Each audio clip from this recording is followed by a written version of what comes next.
what I've got to do is grab this centre line before the boat drifts off on me, because the plan is to get to that water point over there, and it will need the boat to come backwards a little bit, and then for me to give an almighty shove to get the front end over there. There's thankfully no breeze, or not much breeze today. No boats. I was just about to head over there about 40 minutes ago, and a bloody boat showed up. So good shove, there we go. And see the boat moving across. That would really help me to do this manoeuvre. It's kind of annoying that everybody else on a boat seems to be able to manoeuvre better than me. Right, was that enough? Probably not. Do you know, I should have gone further back, guys. I've not given the front end enough clearance to sort of swing round as much as I wanted, and I don't like running the prop too hard this close into the bank, because you get all the rubbish this close in. And this is a place where I do feel there's a little bit of a build-up of detritus in the canal. Anyway, we've done it. Should have gone back a little bit further, to be honest, but got away with it. So the unholy trinity, you've got to do water, Elsan and bins, and then I've got to go down to the marina, Gayton Marina, which is just up ahead, down that way. And I've got to get some coal, and I need to take some speed off the boat, so let's have some reverse, a little bit of reverse here,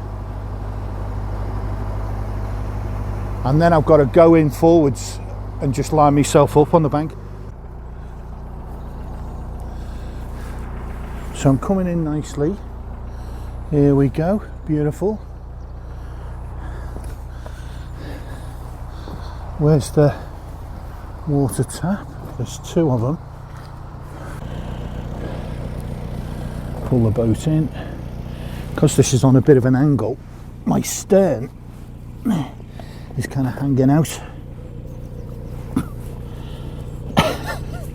That sounded wrong, didn't it? Right, let's get that water hooked up and running before I do anything else. I think that's the thing to do.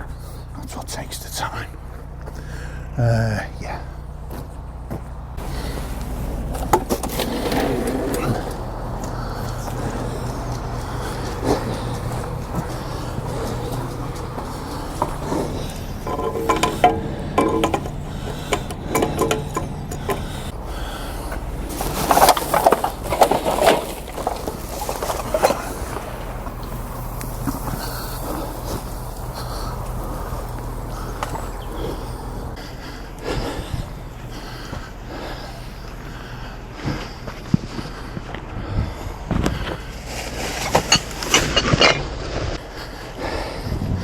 Simple arrangement here at Gayton Junction, just a skip. There we go.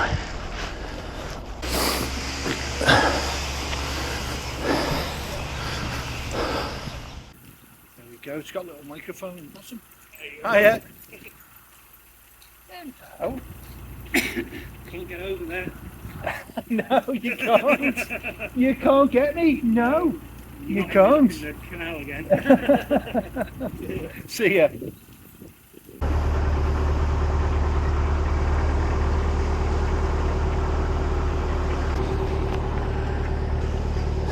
This, guys, was my first ever experience of the CRT canals, the main canal system.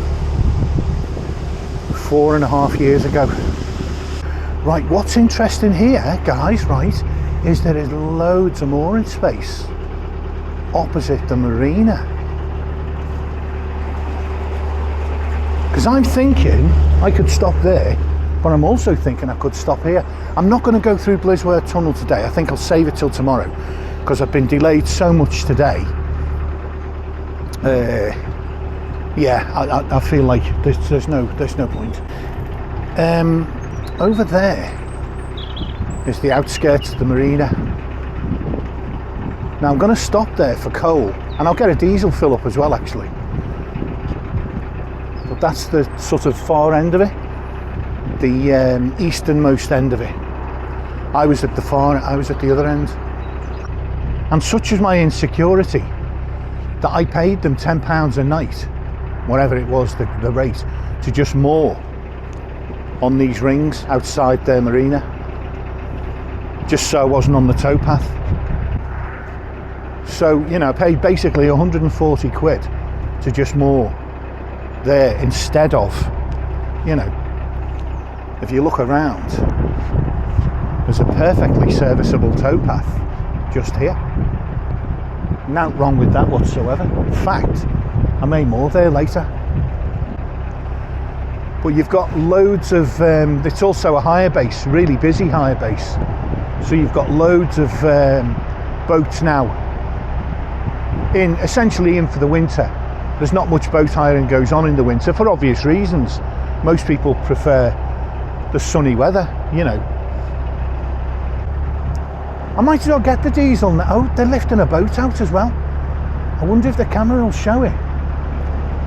They've got a boat craned up. They're lifting a narrowboat out or putting it back in. One or the other.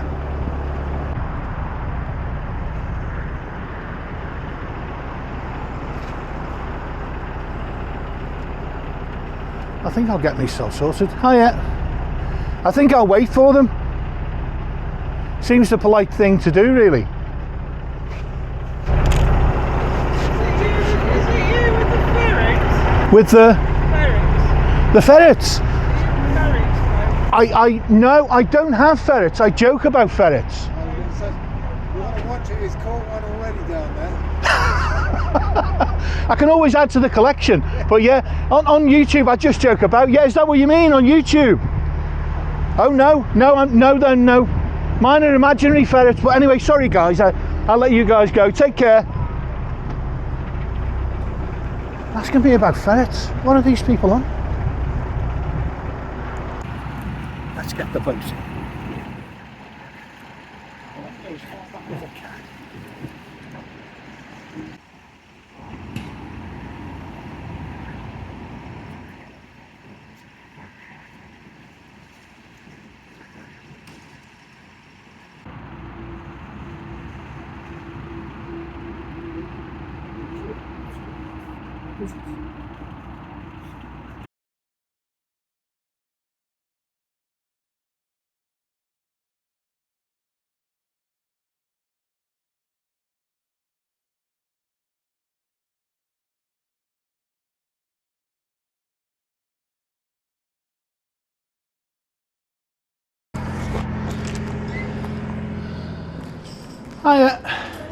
Hi, can I have some coal, please?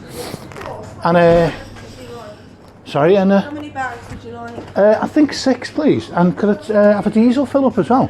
Yes, I'll get something down there. Thank you. Come in and pay afterwards. All right. Will do. Oh, I'll have a little nose There about. is some trolleys for coal as well. But... Right, I'll crack on. Thank you, ladies. Cheers.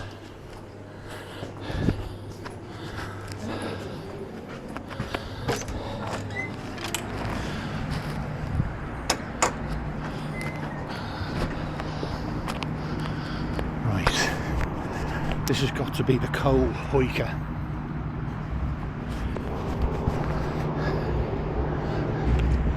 I'm not going crazy, just the 6 bags. 1, 2,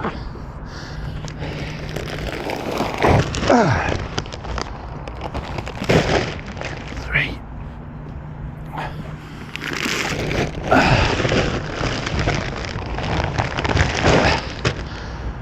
4,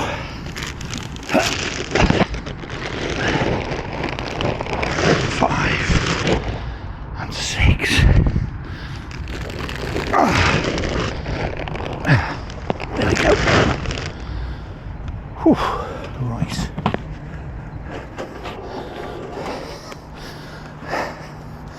I think I might be better pushing this thing.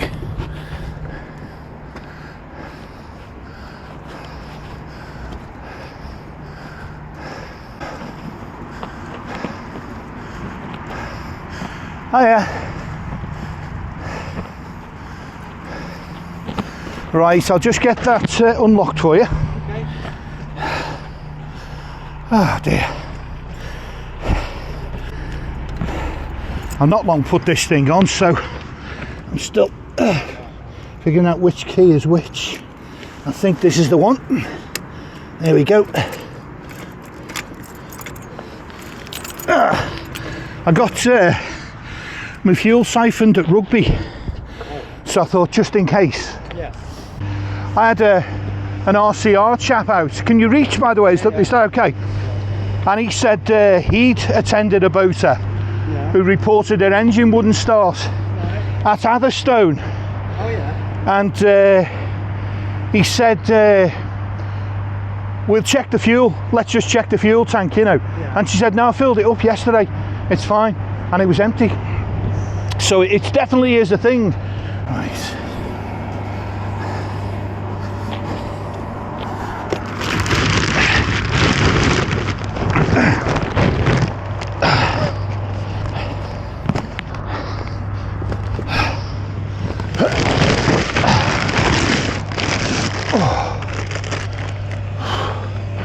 The 20-kilogram bags are just that bit easier to throw around, but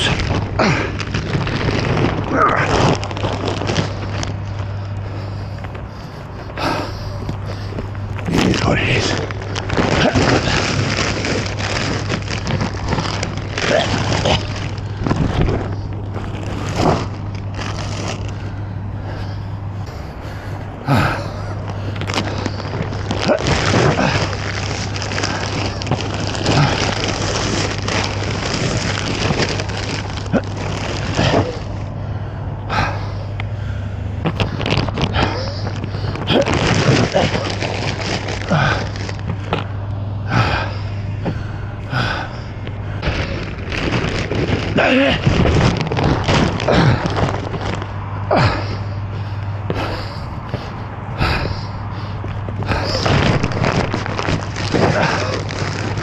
Ooh, bloody hell. Whew. So I've got to press on, I've got to go forwards for about, I think, half a mile to where the first lock is of the 17 that take you down to Northampton, and then I'm going to turn around.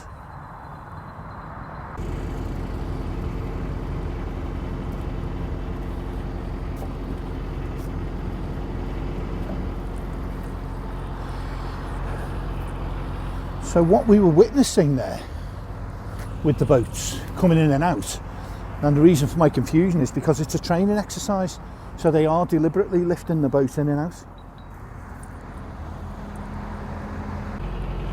So I might as well just shove off.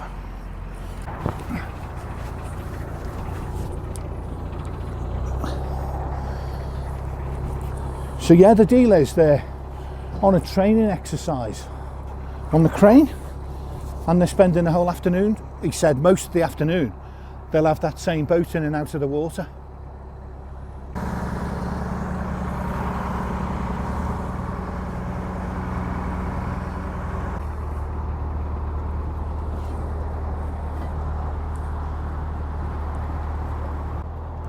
So under this bridge, and then a few hundred yards, and we reach the winding hole, which is at the top of the Rothersthorpe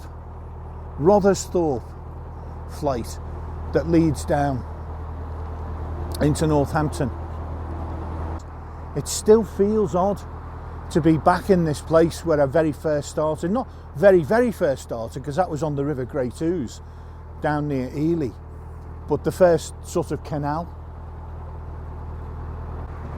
Well, this is my first sort of CRT official canal. I came onto official CRT territory. I became CRT's bitch. Now, to be honest, I'm not going to slag CRT down. They get a lot of stick from people, but massively hard job. I'm not slagging them down. They've always been fair and decent to me. 90% of the time anyway. I had one young gonk on the phone who wasn't very nice or understanding, but by and large, you know, they're just great. And the volunteers, salt of the earth. As a solo boater, getting those volunteers to help you at locks, it's just phenomenal. Speeds you through, you know, you're not as tired, and they're always cheerful as well, you know, usually anyway. So there we go, Bridge 3 on the Northampton Arm, I think it's called the Northampton Arm. It leads down to Northampton.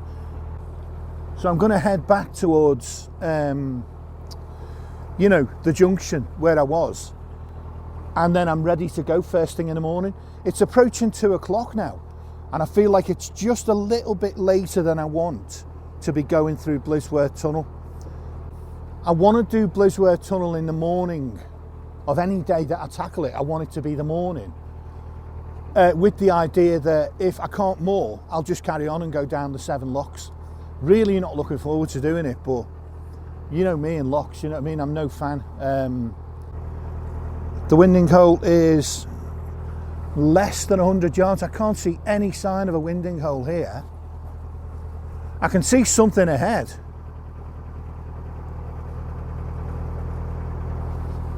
I can see something ahead that looks like a winding hole. Anyway, look, at the end of the day, there's no boat traffic, no moored boats, so I can always tow back. This is a situation where if you miss your winding hole, you can always sort of tow back and have another go. Right. Sometimes when you press on and you miss your winding hole, you're in stuck. Now I can see a boat up ahead as well. Is he coming out of the lock? What is going on? Or is there a lift bridge? Where's the winding hole? Right guys, I've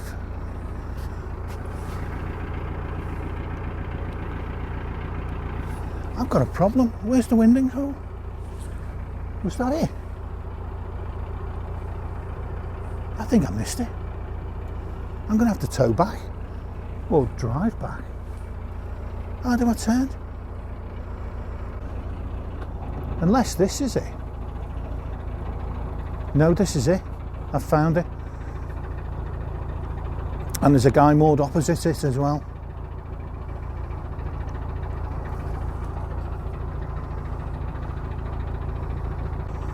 Oh, ye of little faith, as usual, panicking.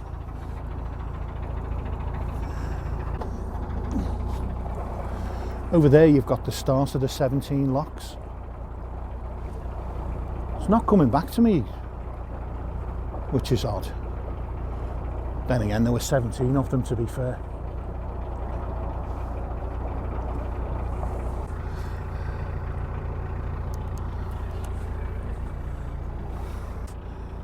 I feel like I've got about 10 yards, so I'll do this turn. I'll do that. Hopefully that this will be the last of the forward turn. So let's get the tiller hard over. But yeah, there we go. The start of those 17 locks. It looks absolutely idyllic, doesn't it? Idyllic countryside. It looks like you couldn't possibly have a problem.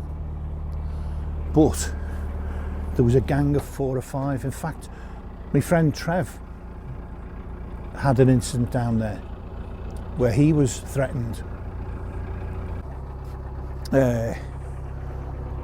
But the same thing happened. I was buddied up with a guy and we were doing the locks, and he came up the day before me and he said some lads had approached him. A pound was dry, and he said he thought they'd emptied it deliberately. And then they approached any boaters who were going past because it was locked down, so not many boats moving. And they would approach the boats and say, if you give us 30 quid or 20 quid or whatever, we'll sort out this pound, we'll fill it and we'll get you going again, you know. But also quite menacing with it. So as lovely as that looks, honestly, it looks like the most lovely scene. go down about half a mile and you're more than likely, it seems, you're more than likely to meet up with an absolute gang of scallywags. And things could turn ugly, you know. There's a sort of a belief, I don't know what you'd call it, an understanding, a cultural thing, that like all boaters are great sorts, you know. And I would say like 90% are, to be fair.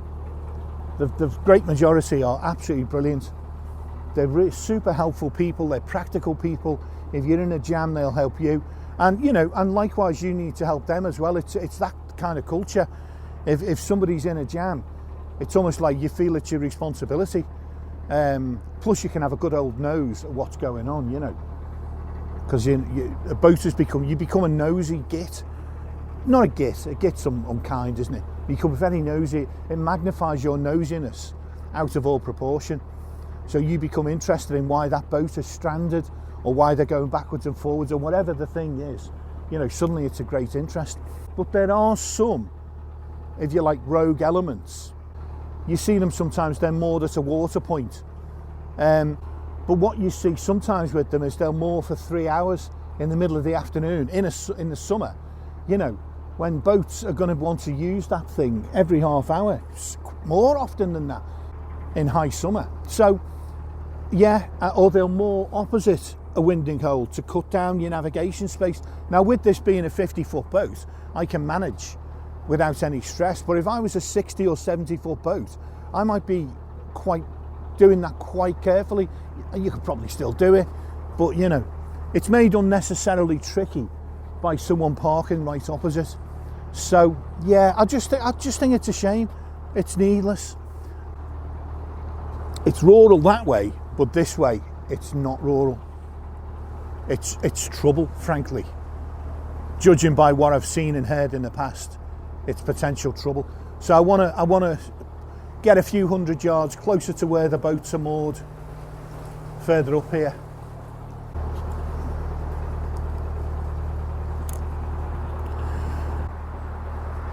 I'm moving in the morning anyway. I'm going through Blisware Tunnel, and I'll probably do the locks as well. Just get it all done.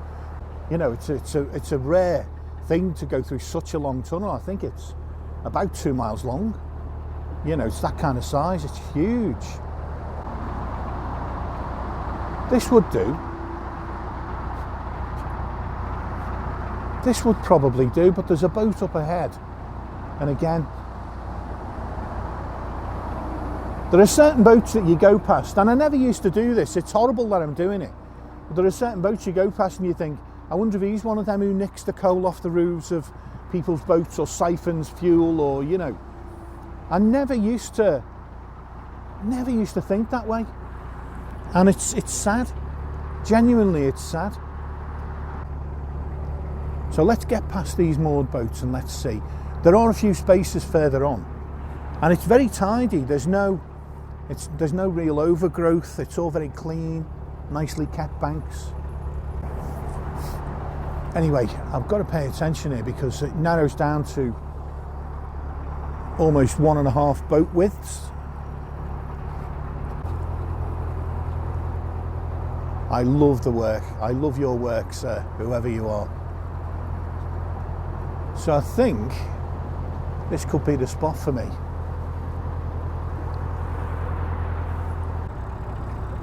Right, I think I'm going to pull up after this grey boat, for which he probably won't thank me.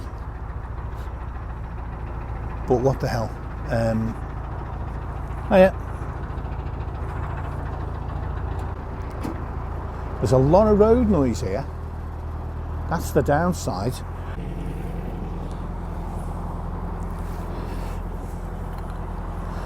Let's get this. I think nappy pins are sort of, some of the boaters, I think, suspect maybe that they're a bit amateurish or something. Got a full tank of water, 8 bags of coal, empty tanks, well, empty elsewhere, just everything is ready to go. Afternoon, folks. Oh, it's not. It's that's for the summer. They're just insect mesh. Oh, is it? Yeah, because in the summer, it just drives me crazy when you get all the little bugs and the things flying around. So, yeah, it was one of the first things I got. I hate insects anyway at the best of times, but Phones on your boat. the what? Sorry. Phones on you. Yeah, no, I film myself. Oh dear. I film myself. Yeah, it's a little tiny YouTube channel. Nobody ever watches it. Just a couple of friends and family watch it. You know, it's one of those. Like jazz, I presume. The boat is called All That Jazz, yeah, which is funny. Which is funny because I really don't like jazz. But Jazz and blues. well, the blues, that blues is okay. I'm okay. American blues, love American blues. But the previous owner's wife was in a jazz band, so it's a homage to her skills. Because you've got to respect the skills of those jazz folks. They're just brilliant musicians. It's just deadly tough. Before you tie off, have you tried just putting a loop there so just pulling it all comes under in one go? Sorry, before I tie off, do what? If you want to do that again, Yeah. put that back, then it has to start. You don't have to thread. You basically put it through once, and when you Oh, you mean leave that there? Leave it hooked up? no, you take that rope back out. Yeah. And all you do then is you're going to do that loop, pull, and the whole lot comes off in one. No. Yeah, yeah. Oh, that's a cracking little tip, isn't it? Or you can I mean, to tie be- it off there whichever way you want. Yeah, no, to be honest with you, what I do, I don't know whether that would suit me entirely, because what I also do, it's another one of those insect phobia things, those white things there. I sometimes sprinkle insect powder, certainly in the summer.